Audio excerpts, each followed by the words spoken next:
Mateo capítulo 7, versículo 3. Dice así la palabra del Señor. Entrad por la puerta estrecha, porque ancha es la puerta y espacioso el camino que lleva a la perdición, y muchos son los que entran por ella. Porque estrecha es la puerta y angosto el camino que lleva a la vida, y pocos son los que la hallan. El sermón de hoy se llama Los que andan por la senda estrecha. Y aunque esto fue una serie de sermones que pudimos compartir en nuestra iglesia local allá en Patricia Pilar, he tratado de un poco sintetizar esto que considero fue de mucha bendición para mi alma y para mis hermanos allá, y que espero que para ustedes también lo sea.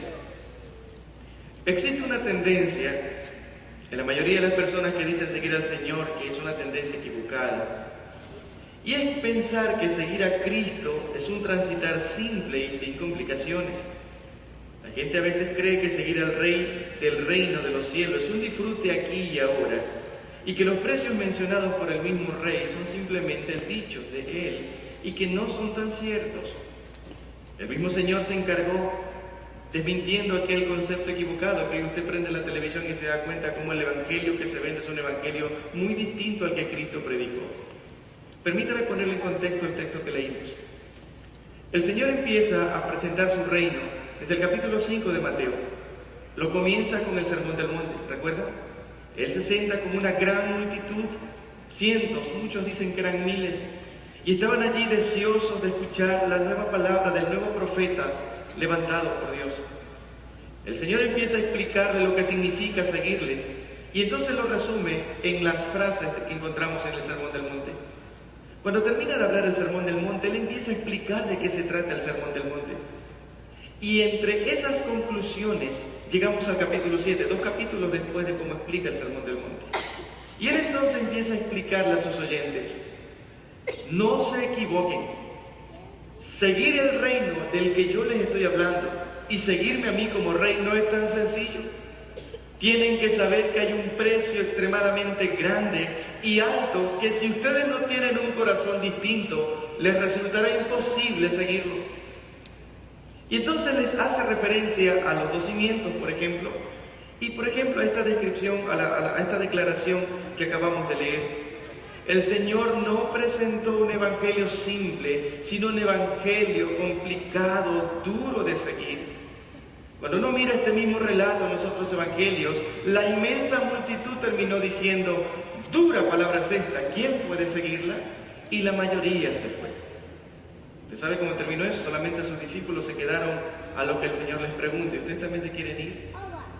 Alguien dijo por ahí: no, ¿a dónde iremos si solo tú tienes palabra de vida eterna? Y se quedaron. ¿Por qué? Porque la palabra del reino, las descripciones del reino de Cristo, no es una descripción de un reino sencillo.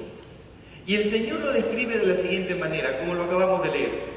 Lo describe como el acto de transitar por una senda que no es apetecida por los hombres. Caminar por el sendero o por las vías del reino de Cristo implicaba literalmente caminar por un sendero estrecho, de difícil acceso y del que no todos quieren andar, y quienes lo hallan son muy pocos. Y entonces, como había una gran multitud, Él les advirtió de que existiría la posibilidad, y no se equivocó, de que muchos tratarían de seguir ese mismo reino, pero forjándose ellos mismos otro sendero que Cristo lo llama aquí la senda amplia. Y el Señor es enfático al decir: mis queridos oyentes, no vayan por ahí. Este es un camino ancho, amplio, y tiene una puerta ancha, pero les recomienda el Señor: no anden por ahí, porque el final de ese camino es un camino que lleva a la perdición. Por lo contrario, le dice: hay una puerta que se estrecha y un camino de igual magnitud, vayan por él. Y aunque pocos son los que van por él, son pocos los que lo hallan, ese es el camino correcto. De modo que en esta noche, amados hermanos, quiero preguntarle, para poder tratar de ir metiéndonos en nuestro sermón: ¿cuál es la senda por la que usted transita hoy en su andar cristiano?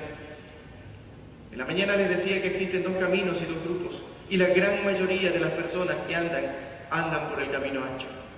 En esta noche trataremos de explicar cuáles son las características de los que transitan por la senda amplia. Expliquemos, ¿qué es el camino ancho? Antes lo explicamos.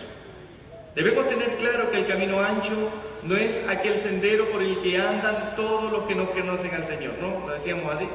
Cuando yo conocí al Señor, más bien dicho, cuando el Señor me conoció y me llamó, a mí se me enseñó que todo aquel que viene a la iglesia anda por el camino angosto. Y el que no está en la iglesia, ese anda por el camino ancho. Y entonces nos hemos dedicado a no andar en el mundo, porque eso significa andar por el camino ancho. Nada tan opuesto a las Escrituras como esa declaración. Como lo decíamos, el camino ancho no hace referencia a la gente del mundo, porque la gente del mundo no es un camino paralelo que lleva al reino de Cristo. No es así. El camino, la gente que está en el mundo es un camino, es una oposición, es algo que golpea contra los principios del reino de Cristo. Así que cuando la Biblia habla y el Señor habla del camino ancho y que evites transitarlo, no se está refiriendo al mundo ni a su sistema. Ellos no son el camino ancho, ellos son el camino de la perdición, la contraposición al camino correcto. Entonces surge la pregunta, ¿y cuál es el camino ancho? Bueno, el camino ancho es aquel sendero parecido, pero no es. Es aquel sendero muy apetecido por los hombres hoy para seguir a su modo, de su forma, al rey, cuando el rey dijo que por ahí no vayan. Eso es el camino ancho. Permítame un poquito explicarlo. El camino ancho es aquella forma cómoda y fácil que han creado los hombres para seguir a Cristo a su manera. Es aquel cristianismo simple donde no existen obstáculos ni estorbo en contra de sus pecados y donde la motivación mayor no es la gloria de Dios, sino la gloria del propio hombre. Alguien que anda por el camino ancho es alguien que busca que le sanen de su enfermedad, es alguien que le busca que le ayuden con sus hijos, es alguien que le busca que le ayuden con su matrimonio y que le garanticen que no tendrá dificultades mientras anda en ese camino. ¿Escucharon ese evangelio que te dice ven a Cristo y todo se solucionará? Esa es la tesis de los que andan en el camino ancho. Así no es. Quienes transitan por el camino ancho son gente que comúnmente tiene cierta simpatía con Dios. Gente que se siente beneficiada por Dios. Hombres y mujeres que incluso sienten gratitud a Dios por sus providencias y que incluso pueden usar en sus conversaciones un lenguaje cristiano. Dios te bendiga, te dicen al despedirse. Responden con un amén cuando citas verdades escriturales. Son fieles lectores de las Escrituras e incluso pueden ser miembros activos y fieles de una comunidad de fe. Sin embargo, aún con todo y eso, pueden ser seres reprobados por Dios, personas a quienes Dios detesta, dado que son absolutos desconocidos para Él, enemigos de la cruz y apóstatas descarados que fingen su fe, pero se sientan entre nosotros. ¿Cómo conocemos a alguien que transita por la senda estrecha? Permítame hilar un poquito más fino. Alguien que transita por la senda estrecha es alguien que tiene un esfuerzo nulo en crecer, por ejemplo. Tiene 10, 15, 20 años yendo a una iglesia, pero todavía no se anima a ser miembro de ninguna. No le interesa venir al seminario, no le interesa tomar las clases de escuela dominical, no le interesa ir a los TPS, no le interesa tener un estudio serio de las Escrituras, no se quiere santificar. Peor hacer lo que hizo Jorge en la mañana, mandar una carta para poder formalizar su estadía en la iglesia. Para él eso es, ¿me entiende? Es solo un proceso de los legalistas. El que anda por la senda estrecha es alguien que no crece, es un enano que tiene muchos años, 10, 20, hasta 30 años. Nosotros tenemos en nuestra iglesia gente que pudo haber fundado nuestra iglesia, pero que no se anima ni a casarse, ni a hacer una oración en público. La pregunta es, ¿qué hace ahí? ¿Cómo se llama cristiano y no se atreve a hacer o dar frutos públicos de que es un cristiano? Alguien que anda por la senda estrecha no se esfuerza por crecer. Alguien que anda por la senda alguien que anda por la senda amplia es alguien que se enreda con facilidad en los negocios de la vida. Es alguien que casi siempre se ve envuelto en líos morales y económicos. Alguien que anda por la senda amplia le gusta la fe light. Se desanima con facilidad, siempre esquiva a quienes pueden estorbarlo en sus pecados. Alguien que no adquiere compromisos con la iglesia porque vive con la consigna de que si no me gusta esta iglesia me puedo ir a otra. Esos son los que andan por la senda amplia. No tienen compromiso con la iglesia local. Ay del pastor si por ahí le llama la atención por tener una actitud equivocada entre los hermanos. Desaparece y no aparece nunca más. ¿Usted es así? Y si es así, ¿qué le hace pensar que usted camina por la senda que Cristo trazó? Normalmente las iglesias están repletas de gente así. Gente hipócrita que no tiene la más mínima intención de dejar sus pecados. Llegan a incomodarse, incluso a enojarse cuando les refiere su pecado, argumentando que es su vida y que nadie tiene derecho a decirles cómo vivir. En forma resumida, amados oyentes, esta es la actitud de los supuestos creyentes que transitan por el camino ancho, y me temo que con mucha tristeza, muchos de mis hermanos que asisten a diferentes iglesias viven una fe así hoy. Permítame ilustrar un poquito. Ustedes aquí en Guayaquil tienen la gran diferencia de tener autopistas y vías, ¿cómo se llaman? Las del centro, donde hay muchos. Ustedes cuando van por la autopista, pues no, ustedes se dan cuenta de que ahí no hay semáforos, no hay pasos cebras muy seguidos. De hecho, se te permite acelerar a cierta velocidad. De hecho, creo que se puede correr a la máxima velocidad. No hay tantos policías. De hecho, sería una infracción a la ley que vayan despacio. Es que esa es una senda amplia donde no hay estorbos. Pero métete por el centro. Tú te asomas nomás, y creo que se llama, andábamos por una calle aquí, la 9 de octubre será. Entonces tú sacas la cabeza y ves semáforo tras semáforo así. Y qué caos, 7 de la noche avanzar. Bueno, la senda estrecha es así. Y es estrecha no porque sea literalmente estrecha, es estrecha porque hay ciertas restricciones que Cristo te ha dicho debes respetarlas. Ves un paso cebra ahí, ves un pare ahí, no te puedes estacionar, no puedes pitar cuando quieres, tienes que, ¿me entiendes?, cumplir muchas reglas internamente. La senda estrecha es así, donde hay alguien siempre sobre ti, donde te estorban tus pecados, donde te dicen que debes ser un buen padre, donde se te dice que debes ser un buen ciudadano, un buen vecino, un buen esposo, un buen creyente, un buen miembro. ¿Y sabe qué? Al que anda por la senda amplia le molesta que le digan eso. Quiero darles dos cualidades de los que sí andan por la senda estrecha. Ya hemos hablado de los que andan por la senda amplia, cómo es que ellos, ¿verdad?, cómo se los puede identificar, y la verdad que mi fin no es en esta noche tratar de ampliar mucho ello, sino que quiero que usted en esta noche salga de aquí diciendo, yo poseo o no poseo esas dos cualidades. Si usted las posee, por la gracia de Dios es un transeúnte de la senda estrecha. Si no, entonces debe hacerse serios cuestionamientos a su fe. Así que permítame mostrar en primer lugar cuál es la evidencia que lleva o que cargan sobre sí o que reflejan sobre sí aquellos que caminan por la senda estrecha. En primer lugar, a los caminantes de la senda estrecha se los reconoce por su perseverancia en las sendas del reino.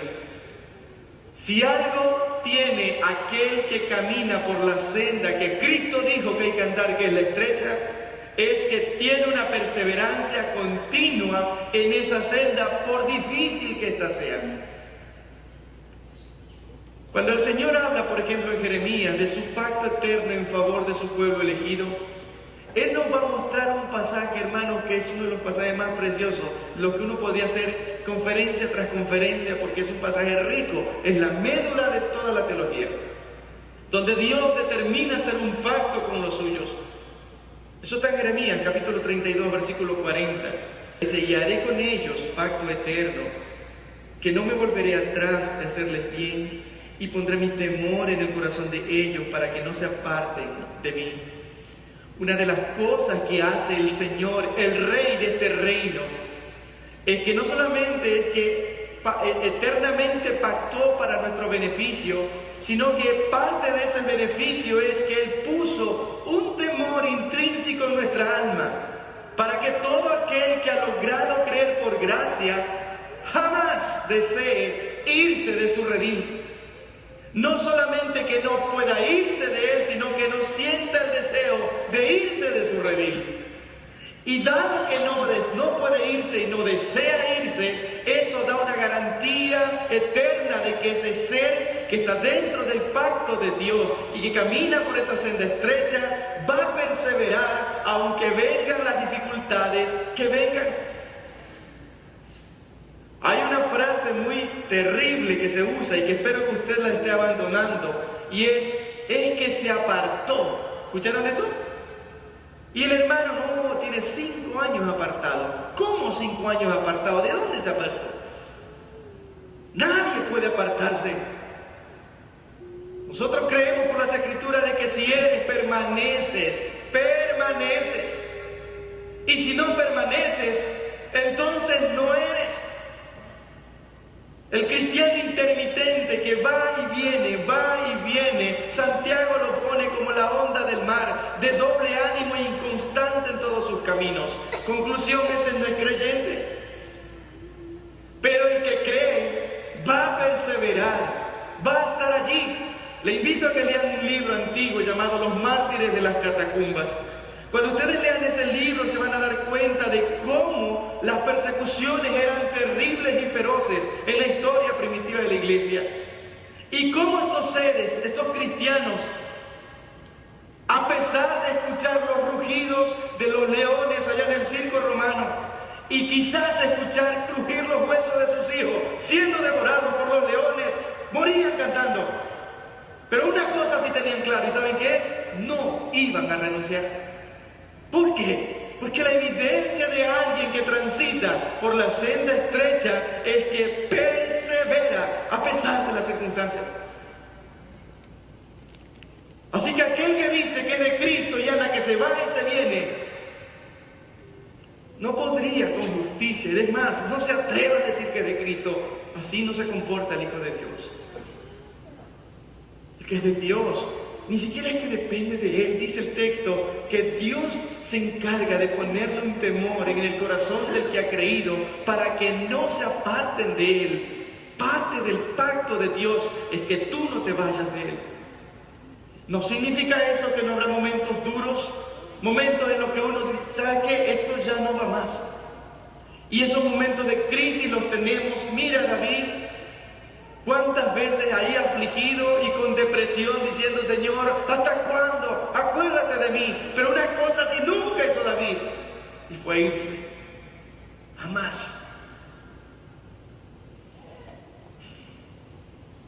Hay una ley de gracia en el corazón de las madres, y es que toda dama que llega a ser madre, hay una ley que no la podemos entender los que no tenemos esa gracia.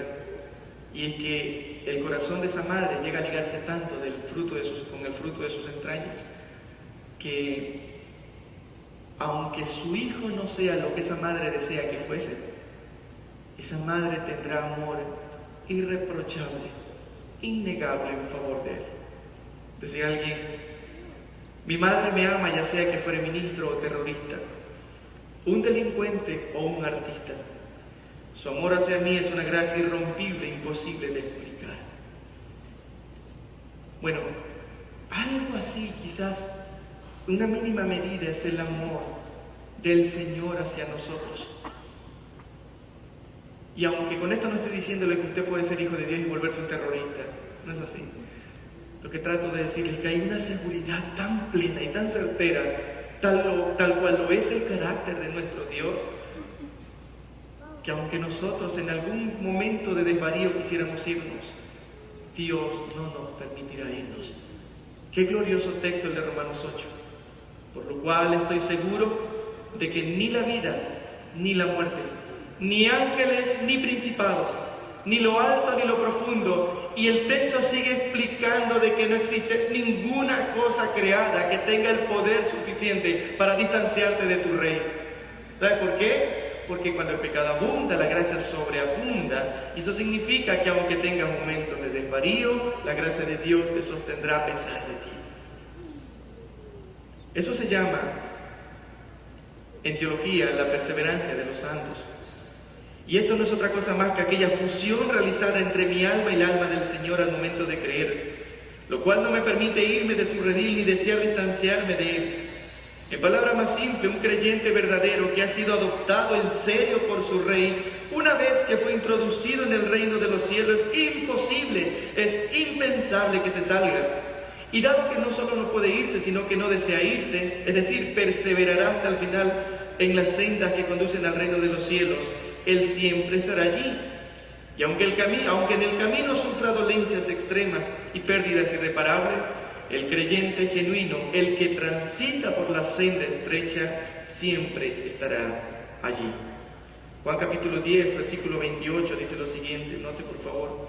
Mis ovejas oyen mi voz y yo las conozco y me siguen, y les doy vida eterna, y no perecerán jamás, ni nadie las arrebatará de mi mano. Y a continuación está el mismo texto que acabé de citar, ¿no? Romanos 8, versículo 38.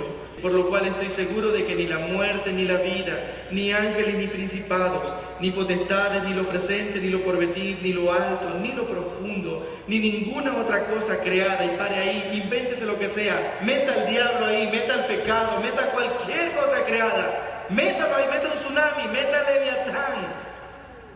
Nada puede separarte del amor de Dios que es en Cristo Jesús. ¿Sabe por qué? Porque hay una seguridad en el creyente. Por eso no te puedes ir. Amén. Así que una evidencia o una de las banderas que levanta el que transita por la senda estrecha es que persevera hasta el fin.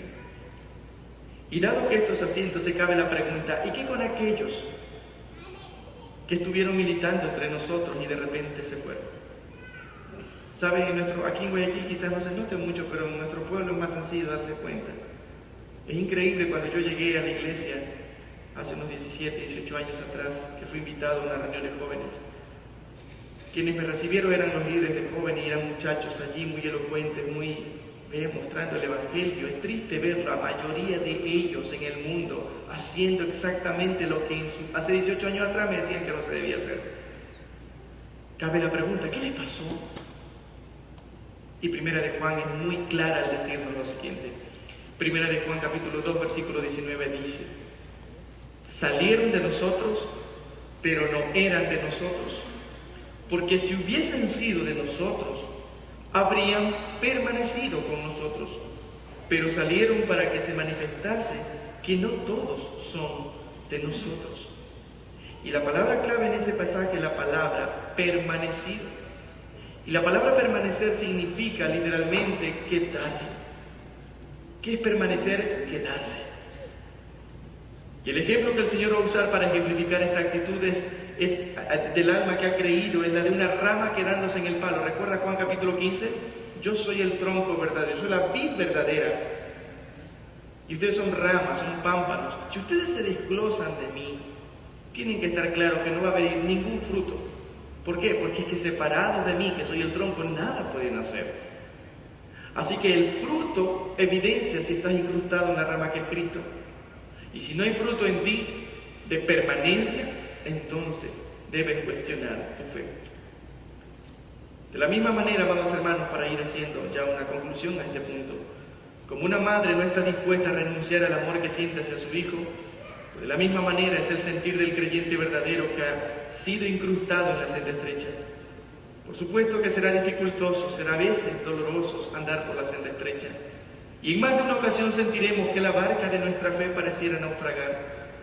Sin embargo, aquella es una confirmación de que estamos en la senda correcta. Y al igual que los músculos al ser ejercitados duelen, y es el dolor la señal que confirma que el ejercicio está surtiendo su efecto, de la misma manera es con la fe. Estar en Cristo no es sinónimo de ausencia de conflictos. Al contrario, estar en Cristo es caminar por una senda, sí, de difícil transitar, pero esperanzadora y con sentido. Quienes transitamos por la senda estrecha estamos seguros de a dónde vamos y quién nos espera al final de nuestra faena. Y aquello es glorioso y vale la pena. Hay una historia preciosa que nos alentó, y cuando éramos solteros, con mi esposa, en ese entonces era mi novia, fuimos a ese lugar, fue a la selva, aquí ecuatoriana, pues, ¿no? Donde se cuenta mucho la historia ya con los guaraníes, antes llamados aucas. Y entonces uno es hace 50, casi 60 años atrás. 5 muchachos, ¿verdad?, de Estados Unidos vinieron con su firme convicción de traer el Evangelio a los aborígenes del Ecuador. Quizás es una historia conocida, pero ustedes saben cuál fue el desenlace y cuál fue el final, pues, ¿no? 5 de ellos, el más resaltante, Ned Saint, que era el que pilotaba la avioneta, lograron hacer contacto y por fin podían ir a donde los Aucas, bajar, hacer contacto, tener conexión y llevarles el Evangelio. Se cuenta en un libro llamado La Punta de la Lanza y en muchos otros documentales cómo fue el día, la mañana previo a la muerte de estos 5. Todos los 5 allí, junto con sus esposas y sus hijos, tomados de la mano en Shelmira, orando y cantando al Señor. En tu nombre estamos y hacia ti vamos, decía el Señor, cantando un himno antiguo. Se fueron sus esposas esperando allí en Shelmira un desenlace favorable y poder ver regresar a sus esposos con buena noticia. A las 2 de la tarde se corta la comunicación, así fue hasta tipo 5 de la tarde, lo cual ellas se imaginaron que había ocurrido lo peor, así que llaman a la armada, a los militares. El gobierno entró con ellos y hasta que encontraron, claro, 5 hombres muertos, lanceados en el río, todos por aquellos por quienes ellos fueron a llevarles la verdad. Lo curioso de esto es que las esposas de estos 5 misioneros no se fueron molestas y cerraron su corazón por la causa de Dios, ¿no? La historia cuenta que ellas se esforzaron y aún así impulsaron que el Evangelio siga introduciéndose a estas familias. Rachel Saint, una de las hermanas de estos 5 misioneros, vivió allá y murió allí. Yo entré ahí como en el 2006, 2007 creo, y ahí me hospedé en la casa de Rachel Saint. Ahí había una tina de baño, lo que así evidenciaba que había una gringa, había vivido ahí, había una tina para bañarse, y su tumba estaba allí al pie de la casa. Y 2 de los 5 asesinos de los misioneros vivían todavía, y ellos contaban su victoria y decían: nosotros no sabíamos. Pero si no hubiera sido por la perseverancia de estas mujeres en no quedarse con la molestia, sino al igual que Cristo, llevarnos la luz a pesar del dolor de la pérdida de sus hijos, de su padre y de su esposo, ellas llevaron la luz del Evangelio. Y hoy esa gente hasta se cambió de nombre, ya no son Aucas, ahora son Wauranis. Auca significaba salvaje y Waurani significa persona civilizada. Y hoy cientos de personas son bendecidas a través del ministerio que 5 que perseveraron pudieron llevar. Así que vale la pena. La evidencia que a ti te va a perseguir como un transitador de la senda estrecha no es que te sientes cada domingo con tu mejor ropa y con tu Biblia abierta. Eso lo hacen los religiosos también. Es más, lo hacen con mayor intención porque las iglesias católicas se repletan. Así que no eres diferente por venir un domingo, por cantar y poner música, qué sé yo, de Jesús Adrián en tu carro. Es la perseverancia en la causa de Cristo, día tras día, en la intimidad, cuando nadie te ve, honrando a tu Señor con lo que piensas, con lo que hablas, con cómo miras, con cómo te comportas cuando nadie te está viendo, con cómo le hablas a tu esposa, cómo le hablas a tus hijos, cómo eres con tus hermanos, con cómo dejas de guardar cosas en tu alma y empiezas a hacer lo bíblico y es ir y reconciliarte con alguien. Eso es perseverar. No es solo quedarse parado hasta que venga Cristo, es esperarme parado como Cristo dijo, debo estar parado. No es como yo creo, es como Él dijo que hay que estar parado. Y esa es la forma bíblica de perseverar. Segunda Timoteo, capítulo 1, versículo 12, dice lo siguiente: por lo cual asimismo padezco esto, pero no me avergüenzo, porque yo sé a quién he creído y estoy seguro que es poderoso para guardar mi depósito para aquel día. ¿No? Pablo estaba con una esperanza y perseveraba, y él dice: yo sé en quién he creído y sé que habrá momentos duros mientras espera aquello que me espera a mí, pero vale la pena. Y por eso me quedo. Pero no me quedo como yo creo debo quedarme, sino que me quedo como mi rey me dice debo quedarme. Sensible, sencillo, perdonando y pidiendo perdón. sometiéndome a mis autoridades, reconociendo mis debilidades, humillándome cuando tengo que humillarme y confrontando los pecados cuando hay que confrontarlos. Esa es la primera evidencia de aquel transeúnte de la senda estrecha. Quiero terminar este punto preguntándole, ¿usted camina así su fe? Bueno, esa pregunta podría ser ampliada más hoy antes de que usted duerma, meditando en las Escrituras. En segundo lugar, y con esto vamos a terminar, estamos hablando de los que andan por la senda estrecha y hablamos al principio de cómo son los que andan por la senda amplia. Y ahora ya hemos dicho una cualidad de las muchísimas que la Biblia dice que tiene aquel que anda por la senda estrecha. Y la primera, ¿cuál era, hermanos? ¿Cómo se identifica un transitador de la senda estrecha? ¿Cómo se lo identifica? Por su perseverancia. Va a quedarse. Pero no como él quiere, sino como Dios dijo, tiene que quedarse. Y así estará firme y fiel hasta cuando su rey venga por él. Pero en segundo lugar, a los caminantes de la senda estrecha se los reconoce, no solamente por su perseverancia en la causa de Dios, sino que se los reconoce por su compromiso abnegado para con su rey.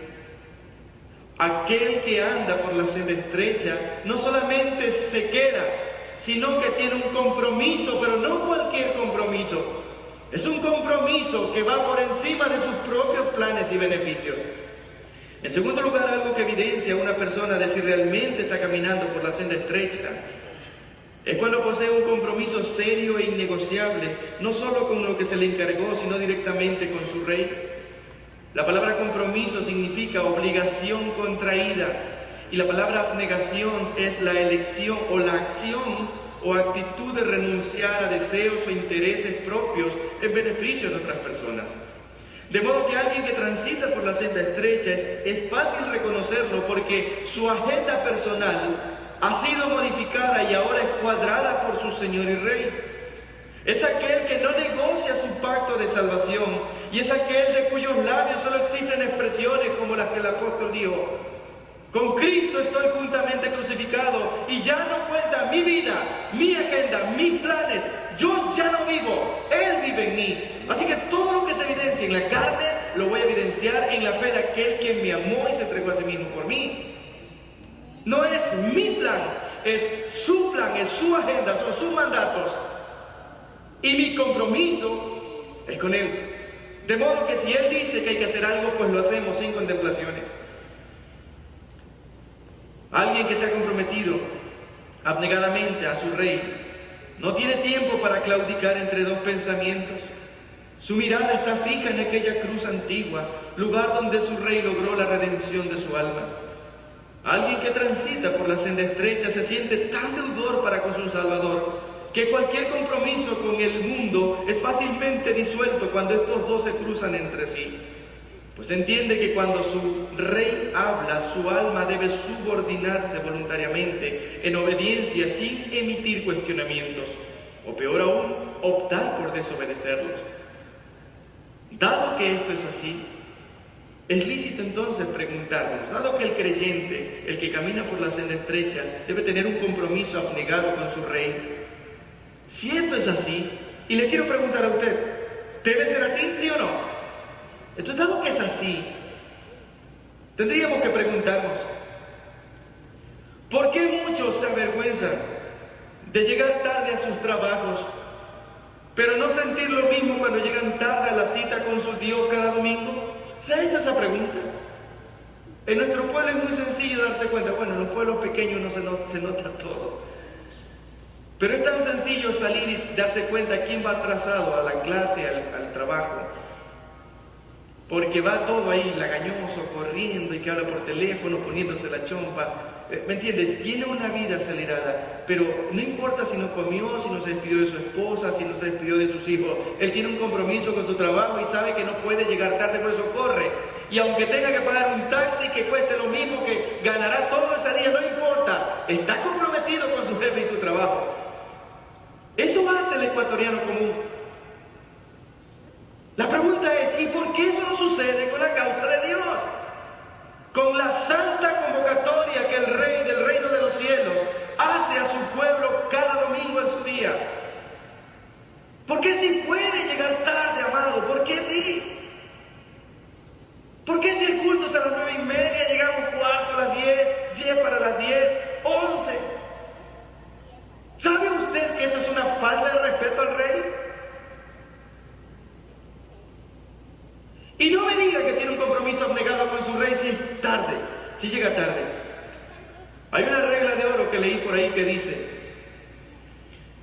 Si llegas 5 minutos antes, estás a tiempo. Si estás a tiempo, ya estás tarde. Y si estás tarde, ya no estás. Y me temo que muchas veces no están. Pero decimos amén cuando decimos, yo tengo que evidenciar un compromiso abnegado con mi rey. Mi hermano, empiece llegando puntual. Dado que la evidencia de aquel que camina por la senda estrecha es tener un compromiso con su rey, entonces deberíamos hacer una segunda pregunta. ¿Por qué muchos cristianos están dispuestos a cambiar el itinerario del fin de semana por X circunstancia? Pero cuando se trata de cambiarlo por temas que competen al reino al que pertenece, siempre buscan excusarse. Quiero hacer una pregunta a la iglesia. ¿El primer día de la semana de quién es? ¿Del Señor o suyo? Sí saben de quién es, ¿verdad? Es del Señor y no es suyo. Y como no es suyo, usted no puede usarlo. Yo no puedo a la gente que trabaja conmigo o al señor dueño de la casa, que llega al fin de mes y tengo el dinero para pagarle, yo de repente coger y usarlo y el señor viene a ver su dinero y digo, ¿sabes que lo usé? ¿Cómo voy a hacer eso? Porque no es mío. ¿Sabe que es exactamente lo mismo que sucede cuando usted hace uso de un día que no le pertenece? Y alguien me dirá, pero pastor, es el único día libre. Ore al Señor para que le dé un nuevo trabajo, pero no puede violar el día del Señor. Es que el único día para lavar la ropa, pastor, es el único día que yo tengo para asear mi casa, porque todos los demás días trabajo. Bueno, debe orar al Señor para que eso cambie, pero su día, Él le dio 6 a usted. Usted administre de tal forma que usted pueda ser beneficiado para sí mismo en esos 6. Pero el 7, usted no se meta con ese, porque no es suyo. Por eso, nuestra mejor actitud, nuestra mejor ropa y todos nuestros pensamientos deben estar clavados en el día del Señor. Yo no puedo irme a trabajar, no puedo irme de shopping, no puedo... Hay gente que puede decir, porque esto ha sido un momento duro, esto ha sido una confrontación dura, incluso en nuestra iglesia, de gente que dice, yo creo que usted es muy legalista, porque pasar con mis hijos el día domingo es en un sentido pasar con lo que el Señor nos ha dado. Yo le digo esta respuesta, mire, póngamelo lo más bonito que usted quiera. Lo que yo sé que ese día es del Señor y usted no lo puede usurpar.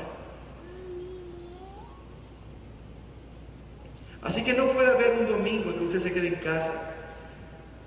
Pero a veces cambiamos el itinerario del día del Señor o de cualquier otra situación por X motivación, ¿no? Hay gente que dice, hoy se casa la tía, y dice, ¿cuándo? Dice, ya, pues entonces nos vamos el fin de semana. ¿Cómo? Y el día del Señor, no, eso se puede arreglar. ¿Estás seguro? ¿Sabe que eso habla mucho de su compromiso con su rey? Estar comprometido, no solamente decirlo, sino vivirlo. Usted no se puede ir. Y si se va por circunstancias que no dependen de usted, donde esté, honre al Señor en su día. Vaya a una iglesia. Y si no tiene acceso a una iglesia, junte a sus hijos en su casa, en la casa donde esté, en el carro, y honre al Señor, pero no le robe a Dios su vida. Eso es estar comprometido con su rey. Dado que andar por la senda estrecha, una de las cosas que evidencian a las personas que pertenecen al reino de los cielos, es un compromiso innegable, también surge la siguiente pregunta, ¿por qué muchas veces estamos dispuestos a soltar billetes grandes cuando nos vamos de shopping, pero se nos hace duro soltar esos mismos billetes cuando se trata de proveer al reino de Dios y su causa? ¿Saben? Yo puedo hablar de esto porque no es mi iglesia local. Quiero que sepa esto, hay un código de los pastores, y es que hablar de este tema, el tema dinero, es una cosa tan complicada. Por eso lo ventilamos cuando somos invitados a otra iglesia, ahí se lo soltamos. Pero en la iglesia local es muy difícil hablar de dinero, pero yo, como no soy de esta iglesia, pues lo hablo. Pero existe esa verdad. Uno puede irse, ¿me entiende?, al Chifa y ni sé dónde, irse al Dorado y pagar un almuerzo y pagar $50, $60 por la familia y almorzar allí. Pero ¿cuánto pesar da sacar un billete de 20 y poder darlo en los diezmos, en la ofrenda? O separarlo. ¿Le pasa eso? Si le pasa, pregúntese pues si tiene un compromiso con su rey.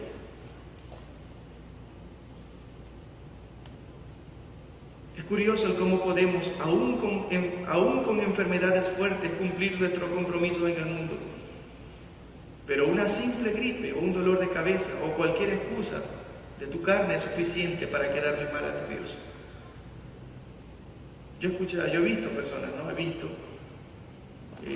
a personas, ¿me entiende? Ir todo hinchado, todo con la nariz roja, ¿me entiende? Casi que no pueden ver por la gripe y la congestión, pero van a trabajar. Es que no pueden faltar. ¿Sabe por qué? Porque tienen un compromiso. Pero esa misma situación, y quizás menos, te ocurre el día domingo y es excusa perfecta para decir no voy. Y que no se atreva el pastor a llamarte, a preguntarte y cuestionarte porque te enojarás y le dirán que es un indolente. Una vez una dama me dijo que no fue a la iglesia porque se sentía mal. Y luego salimos del culto y fuimos a almorzar y la vi a ella toda bien vestidita almorzando en el mismo lugar donde estábamos. Digo, mi hermana se pudo recuperar tan pronto. Entonces ella rió y se dio cuenta que era sarcasmo. Y ella se dio cuenta que trató de poner una excusa, pero la gente ignora que el compromiso no es con el pastor, es con el rey del reino al que tú perteneces. Y esa senda a la que un día el Señor por gracia te incrustó, se maneja con códigos de lealtad al rey. Y el rey te ha dicho que el domingo es su día. Y si eso es cierto, entonces evidéncialo con un compromiso abnegado. ¿Amén, hermanos? Amén. Amado amigo y hermano, si estas descripciones te golpean, debes saber que tu compromiso con tu Dios es nulo y por ende tu temor hacia Él también. Y dado que no posees temor al Rey Jesús, entonces nada te garantiza que en verdad le has conocido salvíficamente. La falta de compromiso con Dios es la actitud que evidencia o que identifica únicamente a aquellos que miran al cristianismo como algo fácil donde los compromisos con el Señor se negocian y donde sientes que lo que hace es suficiente con aparecerte de cuando en cuando. Quiero ir concluyendo ya nuestra predicación en esta tarde. Amados hermanos, la segunda evidencia entonces que te garantiza que eres un ciudadano del reino de los cielos y un fiel caminante de la senda estrecha es una vida comprometida con tu Dios. El compromiso es un pacto serio en el que fuimos incluidos por gracia divina y del que no nos saldremos jamás, dado que estamos fusionados en él. La falta de compromiso es sinónimo de incredulidad. Si has creído de verdad, entonces tu alma debe estar cautiva de tu Rey y de sus preceptos, no solo en los momentos buenos, sino con más ahínco cuando estos se tornen hostiles. Quiero animar sus almas trayendo a la memoria la esperanza final que espera a los fieles caminantes de la senda estrecha. El libro de Hebreos nos recuerda cuál era esa esperanza para los héroes de la fe, y es que su mirada estaba fija en aquella ciudad que tiene fundamentos divinos, cuyo arquitecto y constructor es el mismo Dios. Cuando uno mira, por ejemplo, el libro de Hebreos capítulo 11, versículo 10, ¿sabe por qué toda esa galería de hombres de la fe pudieron hacer lo que hicieron? La respuesta está en el versículo 10, mira. Hebreos capítulo 11, versículo 10 dice lo siguiente: porque esperaba la ciudad que tiene fundamento, cuyo arquitecto y constructor es Dios. Había una mirada en un lugar, en una esperanza futura. Hay un sentido del por qué hacemos lo que hacemos. Si perseveramos y si estamos comprometidos, no es en balde. Hay una esperanza, hay un fin. Es un fin glorioso. Y Abraham lo veía y por eso habitó como extranjero en la tierra prometida. Su hijo y su nieto lo hicieron también. Y todos aquellos que por gracia hemos sido incrustados en esa senda estrecha, miramos también aquella gloriosa parucía, que un día vendrá Cristo a darnos la recompensa de nuestra perseverancia. Pero hasta que eso ocurra, amada iglesia, nuestra consigna debe ser firmes y fieles. Porque aunque el camino estrecho a veces está lleno de penumbra, de dificultades, de molestias, sí que vale la pena esforzarse. Así que quedémonos ahí. Y aunque lloremos, sigamos ahí. Y aunque vengan nubarrones a veces en nuestras vidas, sigamos estando ahí con un compromiso abnegado. Y aunque nuestros hijos no se comporten como quisiéramos que se comporten, aún y a pesar de eso sigamos firmes. Y aunque el pastor a veces no sea justo con nosotros, aún así quédate, hermano. Y aunque tu esposa, tu esposo no se comporta a la altura de como tú esperas que se comporte tu esposo o tu esposa, a pesar de eso, hermano, sigue ahí. Nunca conocemos tan bien a nuestro Dios como un Dios personal, como cuando tenemos momentos y nubarrones en nuestras vidas. Entonces conocemos a Dios más cerca y entendemos que la senda estrecha vale la pena. Una vez un niño le dijo a sus padres: ¿de qué porte es Dios? Entonces el padre le mostró un avión que iba pasando y le dijo: mira, Dios es como un avión. El niño mira el avión y dijo: chiquitito Dios. Entonces el padre lo agarró y lo llevó al aeropuerto, y ya había aterrizado el mismo avión. Y le dijo: ¿y qué te parece este avión? Él dijo: oh, pero este sí es grande. Le dijo: hijo, es exactamente el mismo que tuviste hace minutos. La diferencia es que tú estabas muy distante de él y ahora estás incluso dentro de él. Así es Dios. Cuando lo miramos desde lejos podemos verlo tan pequeño. Y cuando andamos por la senda estrecha no nos podemos dar el lujo de mirar a Dios como el avión distante. Debemos no solo tenerlo cerca, sino estar dentro de Él, en su palabra, en oración, congregándonos, predicando y haciendo lo que tenemos que hacer. Solo entonces contemplaremos la majestad del Rey y sabremos que vale la pena caminar por aquella senda. Qué difícil, sí, pero que vale la pena.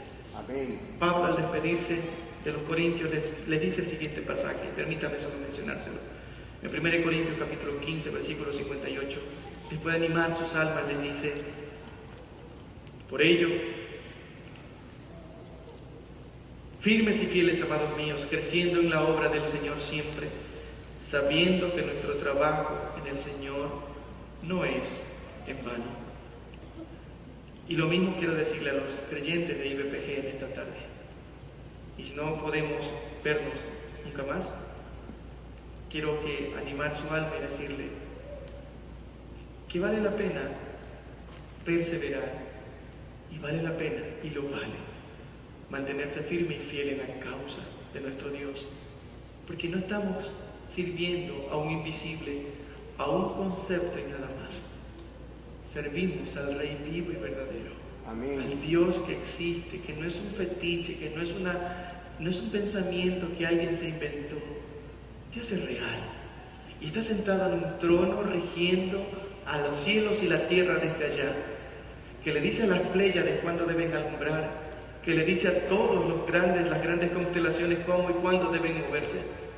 Ese es nuestro Dios. Él reina, Él gobierna y pronto viene por sus súbditos. ¿Cómo está usted? Espero que con estas dos cualidades, perseverando y con un compromiso abnegado a pesar de las circunstancias. ¿Está listo para seguir, hermano? Espero que sí. Lo vale. Créame que lo vale. Para obtener más información sobre nuestro ministerio y el trabajo que realizamos, ingrese a nuestra página web www.ibpg.es. Deseamos que este mensaje de la palabra de Dios traiga a su vida luz y verdad.